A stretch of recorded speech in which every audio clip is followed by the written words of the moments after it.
Good afternoon, ladies and gentlemen.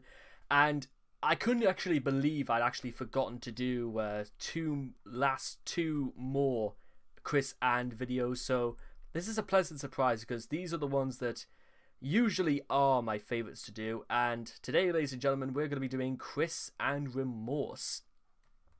This article or section is out of date. We need more recent examples of Chris's attempts at remorse. We suggest you keep up with the times. Right, okay. Let's do this. Please just forget about me in total. Please disband all ongoing groups and individual hatreds against me. Please remove everything about me off of the internet, your minds and your hearts. A little bit difficult to forget, I'll be honest, from what I've seen. Chris, after making a public apology on Facebook. His idea of an apology is to demand things from people, which is not really how an apology works. We've seen this from like Alec Benson Leary, and he might possibly be referenced in this. We'll just have to wait and see.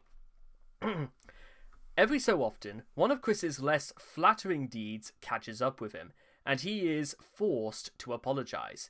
These apologies, like most other times Chris tries to come off as emotional, often feel very forced and insincere, leading many trolls to wonder if Chris is even capable of feeling remorse. Well, to answer the question right off the bat, I think he does. What he fails in understanding is that he does not understand where he went wrong. That's what he doesn't understand. It's not out of the question. A common trait of autism is a lack of cognitive empathy. Well, you can't really pin that on autism, to be honest.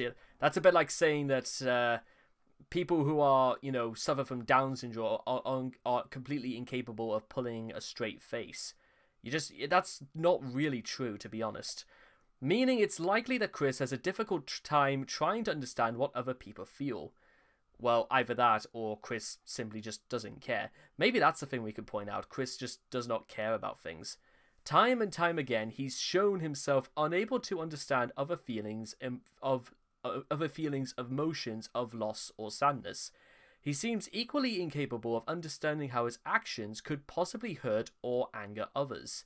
Additionally, Chris is also shown to be incapable of sharing the emotional experiences of others, being affected by them, and being able to respond with an appropriate emotion due to his narcissism. That's the thing you got to point out. It's his narcissism is the thing you got to worry about.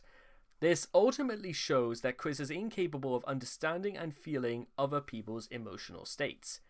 When he is expected to show remorse, it often seems as though he is just going through the motions, making the absolute minimum, sometimes not even that, effort to get whoever he has upset to stop pestering him, so he can go back to his oblivious existence playing PlayStation 3.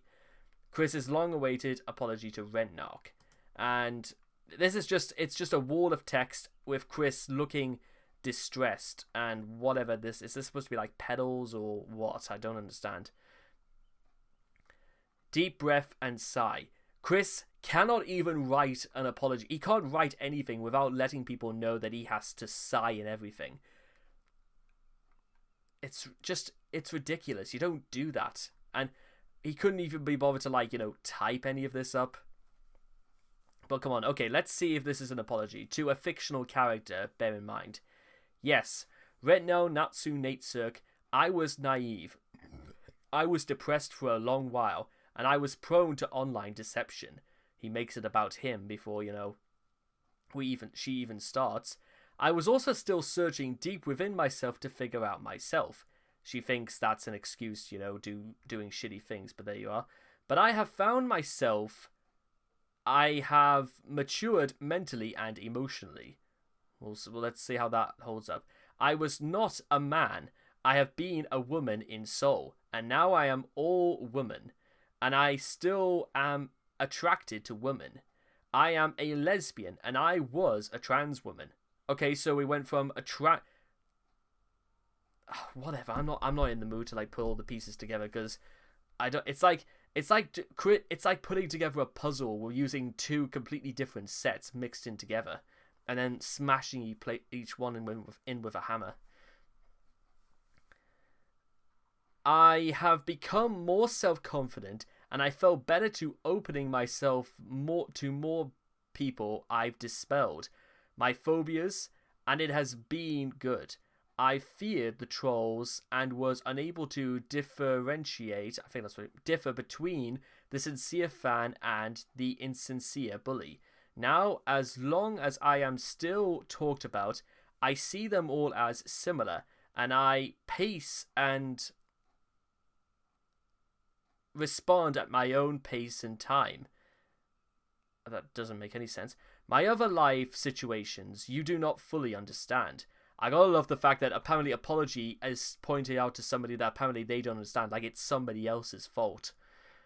Those which hold me back, and I am more required at home for my family. You mean the dogs that you nearly poisoned, overfed, the cats that have died one after another? Is that what you qualify as looking after a family, Chris? Because let's take it. Let's be real here. Thank goodness you didn't have any children. If this is your if this is your idea of looking after a family. My heart is not an empathy crevice, and I was misunderstood and mislabeled by a lot of bad people. I have shown and proved my kindness from the heart, and to you, Rednark, I owe a ton of apologies. Could you at least spell ton, Chris? Because that's a good way of starting your sincere apology. There is good in those who are gay, because that is who those people and you are. That's about the closest Chris will actually ever admit to, apologizing for the things he said about gay people. It's a pity he couldn't do that to, real people in the real world. I personally never really had any reason to dislike men at all. Then why did you say all those things that you were, Chris? Think about your actions. But the great hatred within you, Renark, had to be quelled. And again, he makes it about, he has to do it for him. Okay. And had to be quelled to prevent an army of hatred to rise. Regardless, I am proud of you, of myself, and everyone who themselves and love everyone. That's Chris's idea of an apology. Jesus Christ, we're doomed. That's just... Screw that. That's not an apology at all. That's just Chris rambling into nothingness. Because it has no consequence, because it's a thing he came up with. Concept of wrongdoing. Developing an understanding of right and wrong is an important part of a child's development. Very young children don't take into consideration what is ethically the right or wrong thing to do. They base their actions on whether they are punished or rewarded, before they eventually internalize a consistent value system and learn to police their own behavior. Chris seems to be stuck in the former, childlike state. If something makes him feel bad, or if experience tells him he'll get into trouble for doing something, it must be wrong. Yeah, that's just... I know sometimes you have to process these things, but sometimes it's just kind of like, yeah, of course that makes sense, and you do it unconsciously, meaning that it goes without saying, is basically what I'm saying. If it makes him feel good, or looks like it could have potential rewards, it must be right. Other considerations, such as what his supposed faith prescribes, or how this will affect others, simply do not rank. An excellent example would be how Chris managed to destroy his relationship with Megan Schroeder.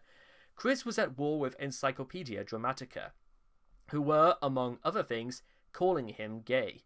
In an attempt to disprove their allegations, Chris uploaded a certain image to their website, shecameforquick.jpg, apparently under the belief that that sort of information overload would get them to shut up. When the denizens of ED assumed the image was of Crystal, Chris was quick to correct them. At no point did he even consider Megan's feelings. When she called him out, Chris didn't realize he had done anything wrong, and assumed she was upset simply because she didn't watch enough porn. I understand you may or may not have had much exposure to sexual images as I've had, so the idea of a hand job, which was the act drawn there, which, no it wasn't, as part of outer course versus intercourse was a surprise to you. I'm sorry. Chris not getting it at all. As such, Chris isn't really capable of remorse or a sincere apology, because he doesn't understand that he did something wrong. The reason why you make an apology is because you understood exactly why you've done something wrong in the first place, which, like I said before, Chris doesn't seem to think he's done anything wrong. The natural precursor to an apology is the internal realization that one has done something wrong, a realization that Chris's childish, self-centered mindset will not allow him to reach. In his mind, he's done something wrong only when the people around him react negatively. Furthermore, as a rule, he assumes that their reaction is just the result of some misunderstanding, reasoning that if he was just given the chance to explain what he was trying to accomplish, they would understand and all would be forgiven. Well, the reason was very simple. He wanted to bang someone, which is not a very noble trait to willingly admit. Even if that was your intention, well, there you are. You only did something just to get sex out of someone, which is very, very shallow. Let's make that one very clear. Motivation to apologize. As explained before, Chris's logic when it comes to matters of right and wrong is almost wholly reactionary. His rationale for apologizing follows the same pattern. He issues them only when made fully aware that he won't get what he wants, unless he at least tries to appear genuinely remorseful. Every apology Chris has ever made can be immediately connected to something Chris wants, and thinks that he'll get if he says the magic words, "I'm sorry." We almost never have to guess what that thing might be. He almost always mentions his desired goal in the same paragraph, sometimes even in the next sentence. I wish to apologize to one Michael Snyder for that mistake I made over 9 months ago that got me kicked out of the game place. I miss my Friday nights over there, and also, you're the only place in town that has the Eye of Judgment cards. Chris apologizing just in order to buy stuff. Also, how does he even know that they still have the Eye of Judgment? Also, TLODR, I'm sorry, now give me money. Let's talk business. This is Chris to Vivian G. Now that I finally have peace of mind, I apologize for the past unformalities and emotional outbursts in past communications, which are, but are not limited to, Chris stating the following. Have a goddamn heart attack right now the very moment you read this message, you goddamn bitching whore. Yeah, I don't particularly think anyone would have anything to do with you out of that, so whatever. Besides, an outburst, well, that's not an emotional outburst. You typed that all out. You would have had time to think about what you were doing, so it was entirely intentional, were his words. And it was also the only time Chris is ever sincere, when he's ever angry and, has to resort to, making death threats. I have decided I will fully approve your continued audiobook videos and sales, but in return I ask for 25% of all the money changed to USA currency you have and will made from all that you have put together and sold, as well as 2 copies of each CD, DVD of the audiobooks, and 2 of each other additional merchandise aside from the audiobooks. I extend an olive branch of peace and I await your well-thought response. Have a good day, safe day, Miss Vivian G. And Vivian's response was, yeah, peace of mind. Peace of mind to what? Want me dead 3 to 4 times now? You cursed me like 17 times and now you want me to start giving you money? I fucking offered you months ago and all you did was curse me. Go fuck yourself. Love, Vivian. Yeah, that's... apology letter. He made a Yu-Gi-Oh card about this. And I apologize for the past unformalities, circa immediately after Vivian G's response, an emotional outburst in past communicate. Oh wait, this is the same one. Chris apologizing for sending Vivian a fucking death threat so that she'll pay him. We'll look into that if there's one coming up. But I basically just kind of sold it up right there. Because Chris's apologies spring from this simplistic cause and effect mentality, things tend to get interesting when whoever is issuing them tells him that all is not well, and that he is not forgiven. In one notable case, he admitted to ungentlemanly conduct regarding his feud with Asperchu. it was a fairly obvious attempt to get certain ads removed from the Wikipedia. Those ads being gay rights ads, and due to Chris's notorious homophobia, he cannot accept that, so it was a fairly... Okay, but notably he announced his intention to kill off the character Simone Rosechew, in accordance with her creator's wishes, which was not Chris. He didn't act quickly enough, and Wikipedia was taken down from the web altogether. Although his anger was understandable, Chris revealed in his next video that he had never intended to kill Simona in the first place, and that the apology was not true and honest. We had all suspected as much, but it's nice to get a confirmation once in a while. After Wikipedia returned, he did indeed kill Simona Rosechew, but only under pressure, and in the most contrived, dull, yet very lulzy way possible. The one apology that arguably highlights Chris's insincerity the most in his in-comic apology of the Asphodisia 4, which takes place while condemning them to death. The cognitive dissonance this creates would be overwhelming to any sane person, but for some reason, Chris thought that this was ludicrous non-apology was both okay and that the recipients would accept it as genuine, and then be put to death anyway. In that very same issue, in fact, Chris at one point sheds a tear after sealing up the populated 4centgarbage.com building and destroying it. You know, because faking remorse with crocodile tears totally justifies mass murder that Chris caused.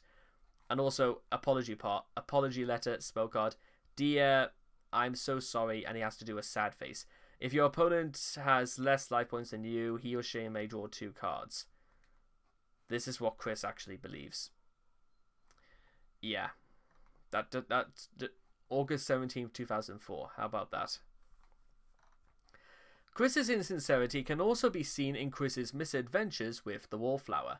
When the shit hit the fan and she cut off all ties with him, he made his usual pathetic display of sorrow, making it very clear in the process that he only ever wanted to have sex with her. Chris didn't even admit to actually liking the Wallflower as well. Put that in context. When his apology failed to work as planned, Chris became very angry and spiteful, and started demanding that she apologize for hurting his feelings. Another came from this apology note on his Facebook, discovered in October 2012. In it, he seemingly came to the realization that he had massively messed up, that about as much laughs had been gotten from him as possible, and that he was sorry for it all happening. Surprisingly, it was a very well-written, unselfish apology that would seem somewhat convincing. Right until he demanded that all instances of trolling and websites dedicated to him be stopped and removed forever. And there was absolutely no mention made of him making any attempt to straighten up his act. All he wanted was all the bad stuff about him removed so he can feel better about himself. He has stated that before. Had he not included that, people might have actually taken him seriously, but as usual, he had to fuck himself over. Common traits of a quick apology. Explanation. One recurring element in Chris's admissions of guilt is an explanation of why he did whatever he's apologizing for. The way these speeches are worded often indicates that Chris believes that if we just understood his intentions, we would all agree with him, and that nobody would be offended. A famous example appears in Captain's Log Stardate April 28, 2009 video. Chris explains that, yes, he videotaped himself performing a selection of disturbing sexual acts, but it was all for his sweetheart Ivy, and this evidently renders his actions understandable and acceptable. Supposedly, speaking to a young child who was deeply disturbed by his behavior, he tells her that his behavior was perfectly reasonable because he is both adult and human. This combination of warped logic and an even more warped worldview was a crucial component of his breakthrough to mainstream infamy. Failing to realize that adults are also, accountable and responsible for what they do. Chris sometimes more or less believes he is completely exempt from this rule. For some reason. Another good example would be the time he used the worst terrorist attack in American history for an exceedingly bad joke. After learning that Casey came from a military family, Chris did what was expected of him and made a public apology. I genuinely wonder whether or not we can actually see that video, because it's one of a kind, I gotta tell you. However, he was more concerned with continuing to slander Clyde Cash and assuming he was a good American, although he didn't know the words to his own national anthem, than with actually expressing remorse and making an attempt at recompensance. The joke was mainly directed to how weak Clyde Cash was only. I had no idea or intention of offending anyone, other than Clyde, on such a massive worldwide level. That's about the sincerity of Chris's apology. I'll tell you what I'll do. Where is it?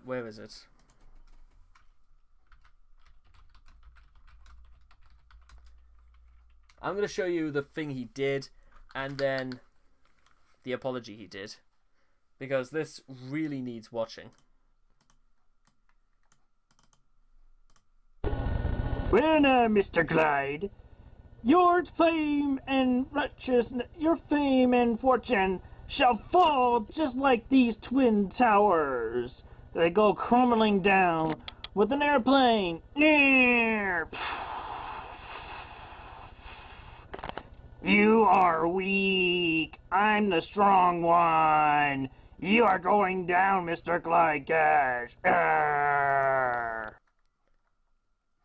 Now, you probably might be wondering to yourself exactly what happened next, and this is basically what it was, because the video he did then, and due to the deafening backlash that he received, this is actually his other channel, by the way. I wonder genuinely whether or not there's anything on this. No. Okay, right. This is the channel he made in order to slander Clyde Cash. So this is his idea of an apology. We'll do something, what he actually says. He doesn't show himself up on camera, by the way, just in case you're wondering. Ladies and gentlemen, I apologize for the recent video I uploaded, which obviously was a terrible joke. I had no intention of offending anybody on such a worldwide manner. I was meant only to offend Clyde and to note on how weak he was. I personally feel sad another day of 9/11. I cared about its effects just like the next person. Why do you feel sad, Chris? Do you feel sad that thousands of people died, or do you just feel sad for the fact that what you did what people said about you made you sad? Because you need to really make that point clear. Anybody, seriously, I'm a good American. God bless America. God bless America, land of the free, and the home of the brave. Anyway, yeah. It was mainly intended for Clyde and to offend him, and I had no idea or intention of the worldwide massive offensive. So again, I am so sorry for making that Photoshop. It probably would have killed him to just at least spell sorry properly. Pick and making a terrible joke. I love America. I was born in America, and I'm proud to be an American. But anyway, instead of that, I have made up an alternate joke. Yeah. Okay. I will snuff out Clyde because he is so weak. I will snuff him out just like the candles on a birthday cake.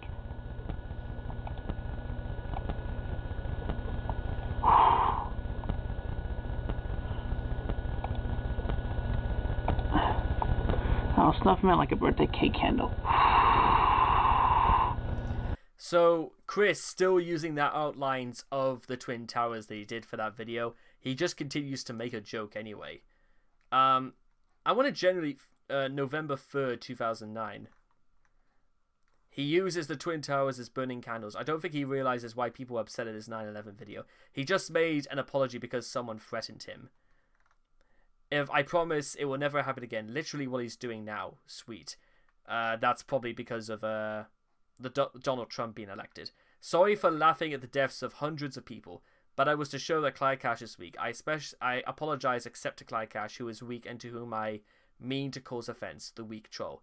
He couldn't just apologize for insulting the memories of thousands of people without letting us know how weak his internet nemesis is.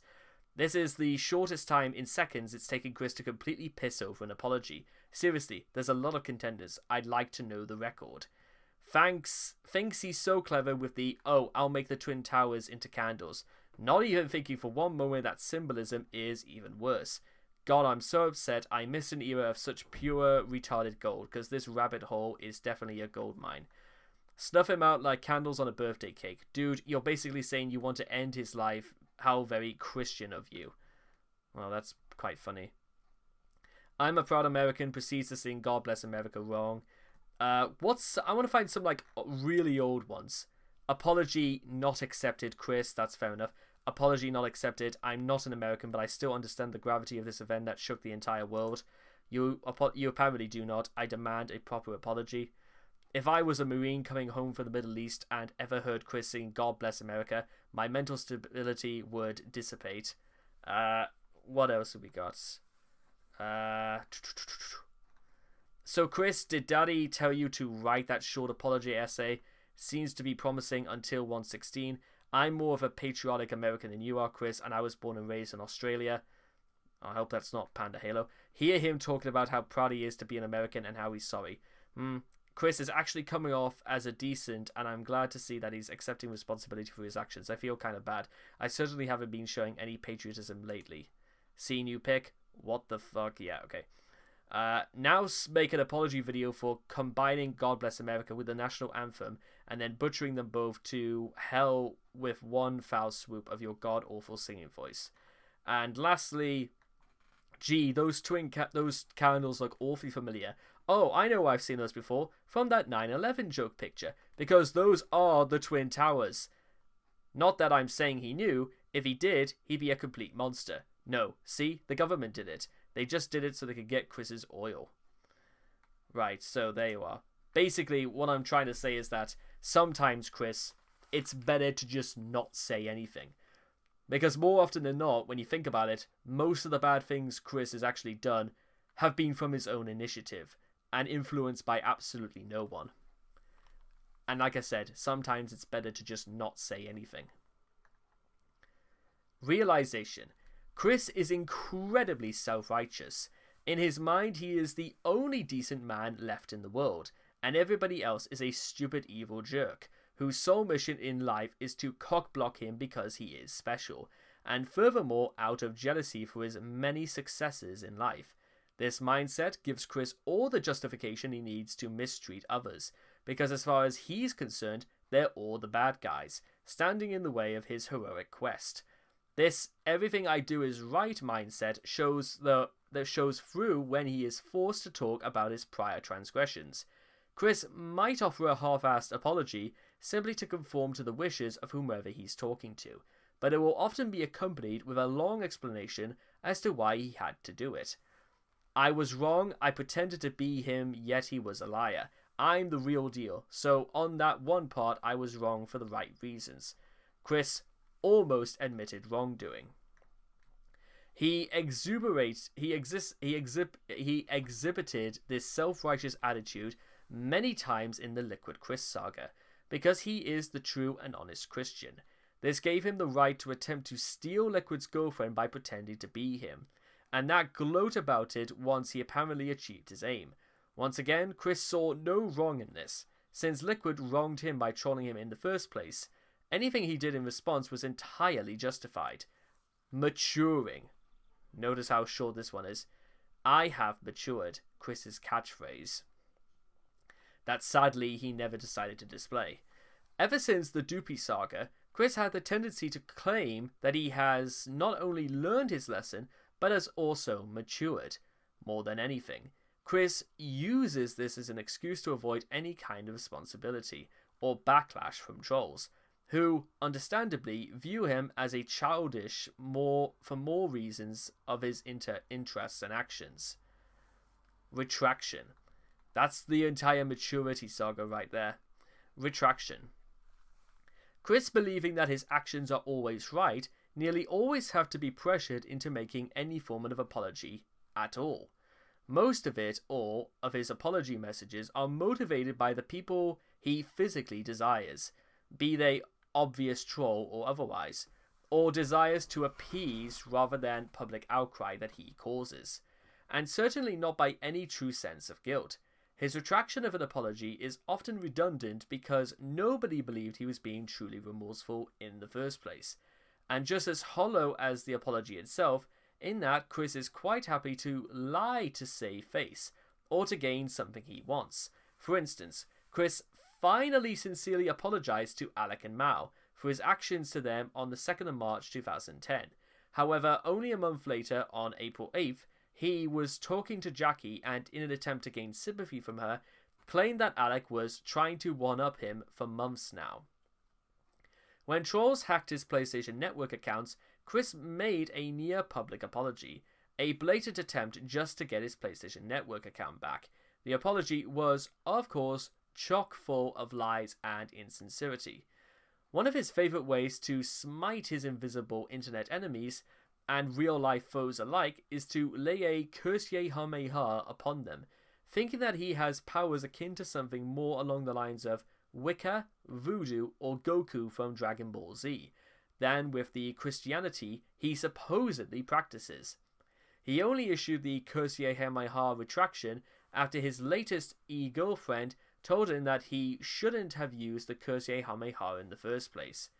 Considering that he quickly returned to his ways of cursing, threatening, and insulting his enemies, the sentiment obviously doesn't stick. Not that it ever would, it would just sort of like fall to the floor. Shifting the blame. When Chris isn't trying to justify the trouble he causes, he usually resorts to blaming others. The most famous example is him blaming ED for the end of his friendship with Megan, even though it was because of a picture he himself thought up, drew, and then uploaded to his article. Chris had it literally screamed at him in Mumble 3, but then, as now, he still doesn't understand the true reason. The best anyone has been able to extract from Chris is that he came on too strong. While technically true, this is a vast understatement which fails to capture the massive amount of fault which lies with Chris. That is to say, all of it. The Wallflower. Chris went to great lengths to keep the knowledge of the Wallflower away from the slanderous trolls of the internet. However, he really wanted to credit her in one of his psychopathic Little Big Planet levels. Chris asked the Wallflower if she thought it would be safe to credit Wallflower by her FF.net pen name. Wallflower agreed, as she was unable to find any obvious trails leading from her FF.net account to her Facebook account. Unfortunately for both of them, trolls still managed to find a link between the two accounts within 24 hours of Chris dropping her pen name. After she was linked to the site and promptly horrified by how much of her personal information had been compromised, she politely requested that the article be reworked with her privacy in mind, as much of the information in the original Wallflower article had very little to do with Chris. The request was deemed reasonable and the admins of the Quickie complied. Frightened and disgusted by what she had found, she broke up all contact with Chris. She also clarified to the Quickie admins that they had never dated, never had any kind of relationship beyond casual association, and before her introduction to the Quickie, she really didn't know much about him at all. Chris, however, not to be deterred, proclaimed many times that they had been on several dates and shared DNA, along with enjoying a kiss and massage. Okay, since this would have been Chris's real first kiss aside from Chloe, a lie, it was considered important by obsessive Quickie editors to see if he remembers it later. The Wallflower Wikipedia article page was written on April the 19th. However, leaked emails from Jackie show that by the 10th of April, 9 days before making it this highly suspicious claim, Chris had either momentarily forgotten he had been kissed, something that would have been a monumental occasion in his life, lied on his Wikipedia about being kissed, or lied to Jackie about not being kissed, though that is very unlikely.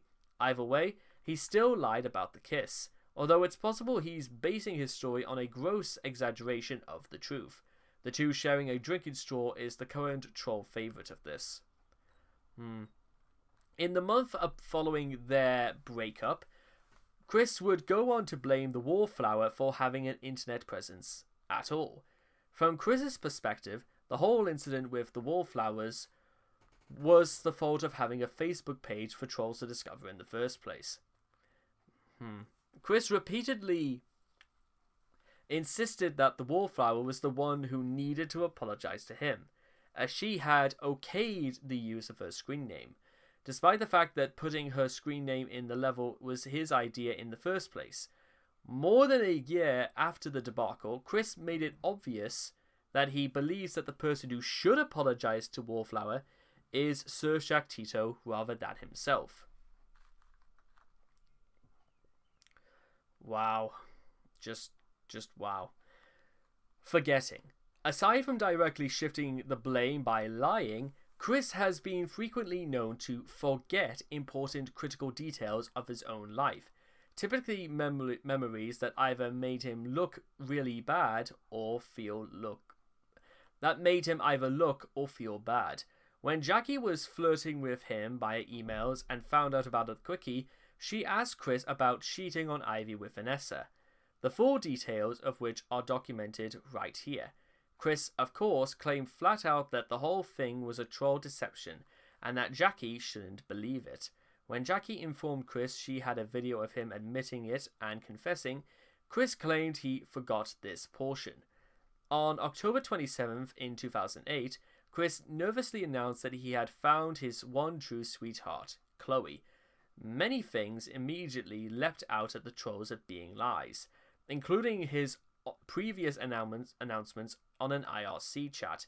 Due to Chris's reliable short-term memory and incation on the part of trolls, after the 27th of October video, Chloe was never mentioned again by Chris in a video. A little more than a year later, in Mailbag 13, rather than simply admitting that he was lying, Chris claimed, "I currently have no recollection of a Chloe," even though she was supposedly the woman he had his first real kiss with. In Mumble Chat number 6, the Troll Army called out Chris on his statements regarding transgendered women.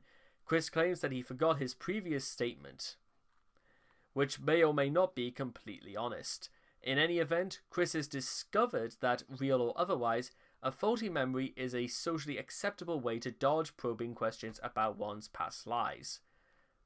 Unfortunately, many people have access to that and can call out him whenever they want. So, have fun. Index of Chris's apologies, and this is even slightly longer than I thought, so let's just get this over with. Below is an abridged list of Chris's various apologies for his many, many misdeeds. Small apologies have been missed here and there, but these are the big ones. 1. When Megan called Chris out on his reprehensible actions regarding the porn he drew of her, he first copy-pasted "Megan, I'm sorry for hurting you" 15 times in an email to her, and then went into detail about how a handjob works, figuring that sexual frustration and ignorance were the root causes of her anger. Yeah, about that. 2. After Chris was banned from the gameplays, he tried several times to get unbanned. The first was a video where Chris apologizes just so he could buy more junk. The second was where he prepared a script, stashed a camera in his pocket, and then walked into the gameplays to confront Michael Snyder, claiming he had changed and apologized for his actions. After Michael flatly refused to listen and called the cops, Chris berated him and hoped God would forgive him for being so heartless and cruel. Mike responded, he probably will, and Chris stormed out, but not before calling him a Jew. After threatening Vivian's life when she made better audiobooks than he did, Chris apologized to her, then made a demand for a cut of the profits. The two sentences separated by only a single dot. 4. Chris made an apology video after releasing a series of videos insulting various YouTubers. Aside from sounding half-assed and insincere about it, Chris's motivation for doing so was clear. His PlayStation Network was being held hostage by the last YouTuber he had insulted. 5. In I Am Alive, Chris apologizes for his ungentlemanly conduct in regard to Asperchu. This was a transparent attempt to get the homo ads removed from the Wikipedia, and his behaviour subsequent to this apology proved he meant nothing he said in the video. 6. In Sonichu 10, Chris apologised to the Asperchu 4 while simultaneously having them brutally executed, including having one of them killed by a toddler. 7. After filming himself performing sex acts for Ivy, Chris apologised for his actions, supposedly to a young girl who had found the footage, and was scared by it. But he struggled his apology to state that his behaviour was, in fact, completely normal and that she shouldn't feel bad for watching it. 8. In Matthew 5:27, Quick Confessions, Chris apologised for cheating on Ivy. 8. After mocking the worst act of terrorism in United States history, Chris made a subsequent apology video, which featured the Twin Towers as candles on a birthday cake, complete with multiple gouts of flame flying from the top. 9. When Casey discovered Chris had pretended to be the other better Chris in order to get a travel visa to China, Chris apologised by way of his I love you Casey, where he claimed he was wrong for the right reasons. 10. Chris finally sincerely apologised to Alec and Mal for his actions to them on the 2nd of March. However, only a month later, on the 8th of April, he was talking to Jackie and did an attempt to gain sympathy from her, saying that Alec was trying to one-up her. Okay. 11th. On the 21st of October 2012, Chris posted a public Facebook status apologising for his past misdeeds. He immediately asked that all online groups and individual hatreds be disbanded. 13.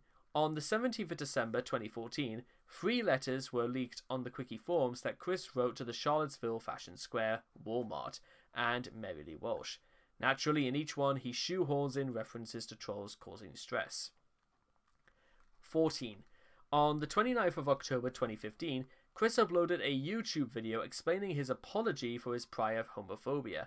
However, barely 1 minute into the video, he stressed the importance of Sonichu and Rosedew being straight, showing a facet of his old self which hadn't truly disappeared completely. 6:15. On the 20th of December 2020, Chris was forced to apologise for being accused of stealing mods, which was backed by evidence. Chris, being controlled by Sonichu Pride, denounces these claims, yet apologises anyway, owing the issues were due to him by still learning about moding and using Blender. He ended up the tirade by telling the haters to be grateful and stop bad-mouthing him. I think there's like one more example. I think it was sort of like late 2019 where Chris apologized to S&T by throwing a tantrum just because S&T redesigned Wild Sonichu to look a certain way. That's definitely something that should be added. Conclusion. To Chris, remorse is nothing more than a formality that he must pantomime in order to get what he wants. Chris rarely, if at all, ever feels guilt for something he has done or said, and expects either pity and sympathy or for those who hurt to forgive and forget. If you accept that, he would never be sincerely sorry for anything he has ever done in his life, without an ulterior motive behind it. You are expecting way too much of him. And with that, ladies and gentlemen, I feel like I need to apologize myself for subjecting, because there's nothing more infuriating than just being yourself and, you know, apologizing and knowing that Chris somehow feels himself above these things. It's one of the most infuriating things in the world, and as long as Chris continues to do it, he will never, ever improve, because you can't, there's certain things you can work around, but what you can't work around is someone who is this deluded, and somebody who is so high up on his horse that he wouldn't get down even if he wanted to. God knows what he must have been like as a child. But with all that being said and done, I hope you guys have enjoyed this article of Chris and Remorse, and I am hoping to see all of you guys again for the next video. Take care, bye-bye for now.